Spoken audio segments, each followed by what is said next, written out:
Hello everybody, welcome back to my channel, Christian Mechanic. This time I got a, this is the Pittsburgh Pro, it's 3/8 drive, click style torque wrench. I think they're around 20 bucks. Harbor Freight, give or take, somewhere around there. Um, so I bought this a couple years ago. I can't remember. The torque something down on an engine. Wasn't too expensive, super cheap.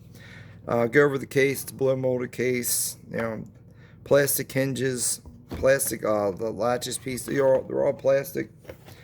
It does come with a manual here, owner safety manual. I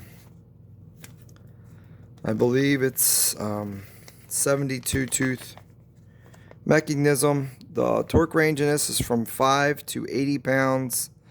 And it's 14.5 inches long, and it says plus or minus 4% accuracy. And that's pretty much it. All right.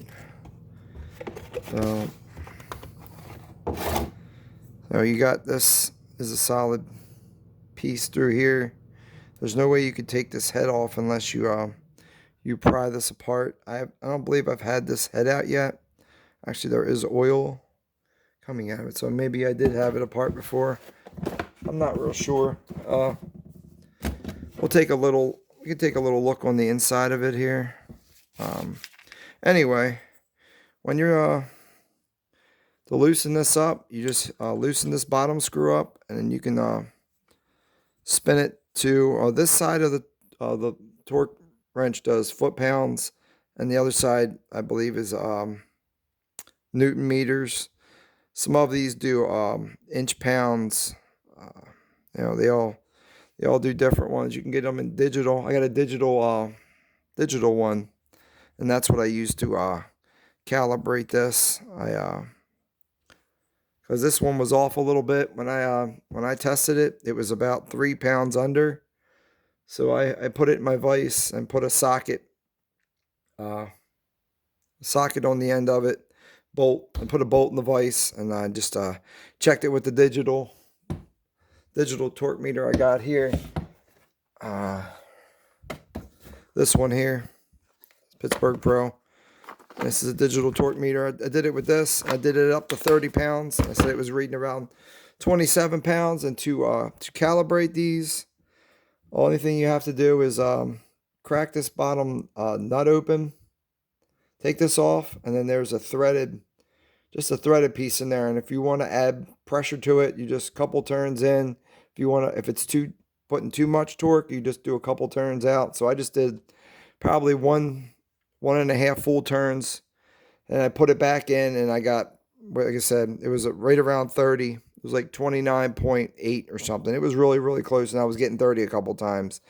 And like I said, and then when I was torquing it, I was going nice and easy with it. I wasn't jerking it all over the place. So when you're using this torque wrench, just take your time. You don't have to be in a hurry to use it or do it. Like I said, it works just fine. Now I'm going to go ahead and we're just going to pop this head open. We'll just take a quick look on the inside of it here.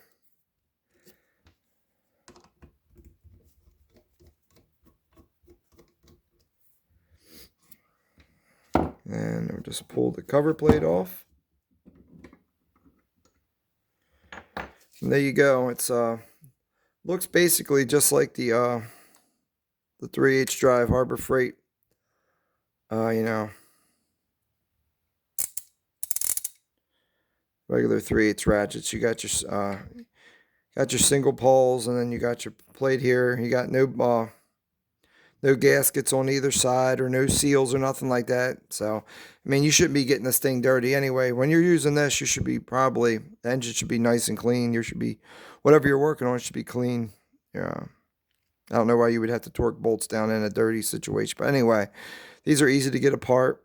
Looks just like your proto ratchets or anything else inside, or like I said, your regular Harbor Freight ones. You got your separate poles, and you got your springs, and then you got your switch, which is peened over, so you can't take the switch out unless you take this peened edge off the back here. But yeah, like I said, I just added some oil on the inside of this thing and stuck it back together. But like I said, I've used this thing and I've not had any issues with it. Like I said, I can check it with my torque meter just to make sure. You can check it each time you go to use it before you use it, especially if you're doing something where it's critical, where you could snap freaking bolts off inside your head, or something like that. Then you're talking about doing tons of extra work to get to extract a broken bolt. So if you want to check it before each time you use it, that won't hurt either.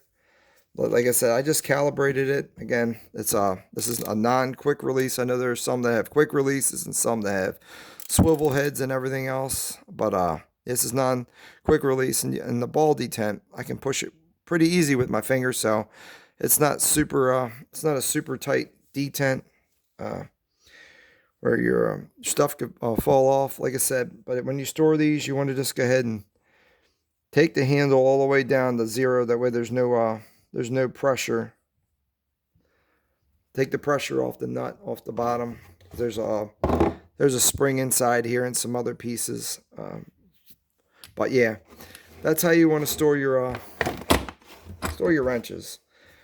Anyway, everybody, I just want to thank you for watching it, and subscribe if you like, or comment is always cool. But anyway, I just want to thank you guys and have a blessed day.